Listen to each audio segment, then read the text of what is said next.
It's dawn in medieval Europe.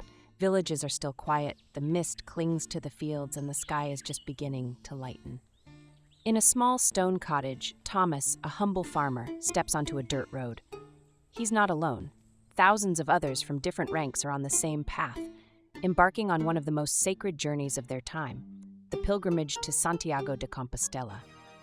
In this video, we're stepping into the daily life of a medieval pilgrim who went on his journey between the 10th and 13th centuries. Why did people go on pilgrimage? How did they prepare? What did they wear? And how did they survive the long journey on foot? Let's walk alongside Thomas to explore the highs and lows of this sacred medieval journey.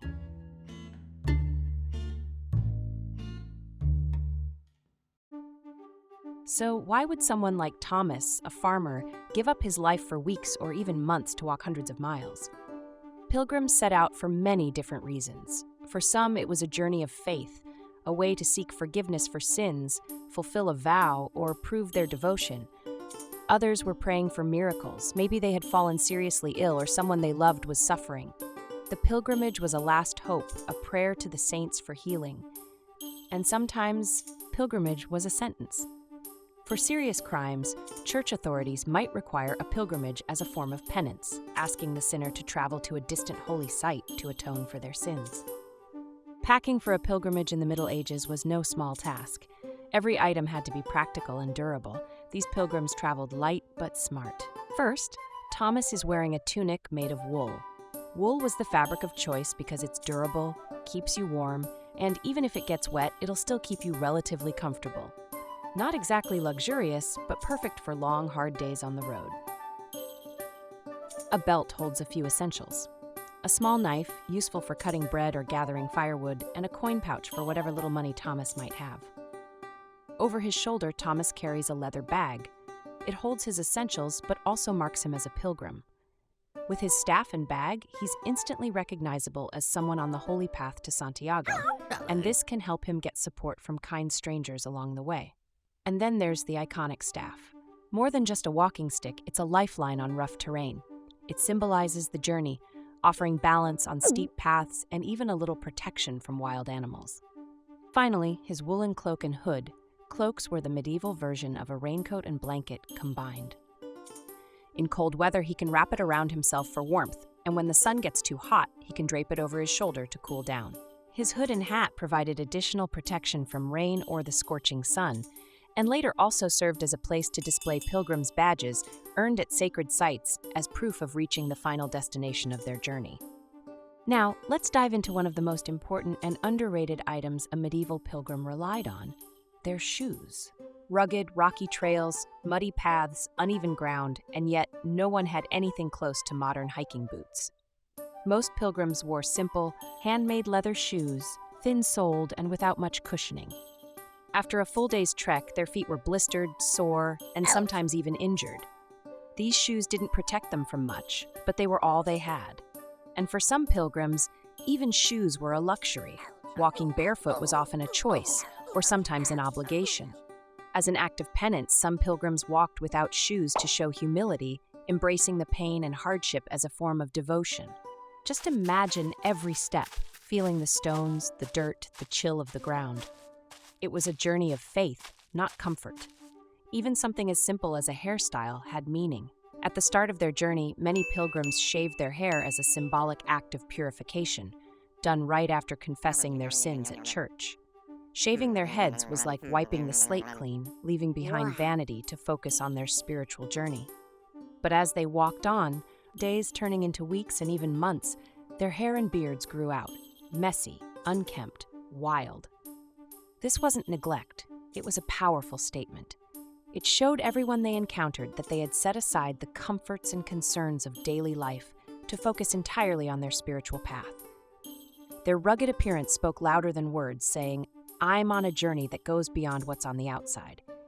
It was a badge of commitment, a visible reminder that this journey was about their soul, not their looks. So, next time you slip on a pair of comfortable shoes or fix your hair before heading out, think of the pilgrims who journeyed across medieval Europe with little more than thin leather shoes, a staff, and a heart full of devotion. Every blister, every ache, every step was a testament to their faith. and that's what truly kept them going.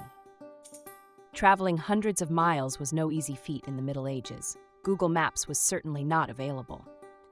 Thomas, like other pilgrims, relied on landmarks like churches, local advice, and handmade guides. The most famous medieval pilgrimage guide is the so-called Codex Calixtinus, written in the 12th century, and as more and more people traveled, certain routes became established and marked. Pilgrims from France had four main paths to choose from: Via Turonensis, Via Lemovicensis, Via Podiensis, and Via Tolosana. These routes crossed beautiful but challenging terrain and eventually converged at Saint-Jean-Pied-de-Port, or Col du Somport, where they would merge into the Camino Francés, the most famous path leading through Spain to Santiago. Other pilgrims, especially those from northern regions of Spain, would take the Camino Primitivo, the oldest route, or the coastal Camino del Norte. Each of these paths offered unique landscapes, but also unique challenges. Each day's journey was measured by what was known as a day's walk, usually around 30 kilometers, though this varied based on the terrain. Pilgrims walked at their own pace, often stopping to rest, visit and pray in churches built along the way, or take in the scenery. In villages, locals would often offer blessings, food, or water. Helping a pilgrim was seen as a sacred act, something that would earn them favor in the eyes of God. Outside of towns, Thomas is traveling with other pilgrims in groups. Bandits and wild animals posed real dangers, so the company of fellow travelers was essential for safety. Pilgrims quickly learned to rely on each other and build bonds along the road. As night fell, Thomas and his pilgrim fellows hoped to find shelter in monasteries, hospices, or churches. These places welcomed them with warm food, a fire, and a bed. Monasteries were important rest stops, offering safety and a chance to recover. But if they couldn't reach a monastery in time, they'd have to sleep outside. Pilgrims would huddle together under their cloaks, building small fires to keep warm. The company of fellow travelers was a blessing, each person adding to the group's security and morale. Evenings were a time to share food and stories. Around the campfire, pilgrims exchanged tales of their lives, their reasons for coming on this journey, and their hopes for the pilgrimage's end. Every blister, every aching step brought Thomas closer to Santiago. After weeks or even months, the sight of the cathedral's spires on the horizon filled their hearts with joy and relief. Their journey, filled with trials, was nearing its end. Thank you for watching, and subscribe for more content like this.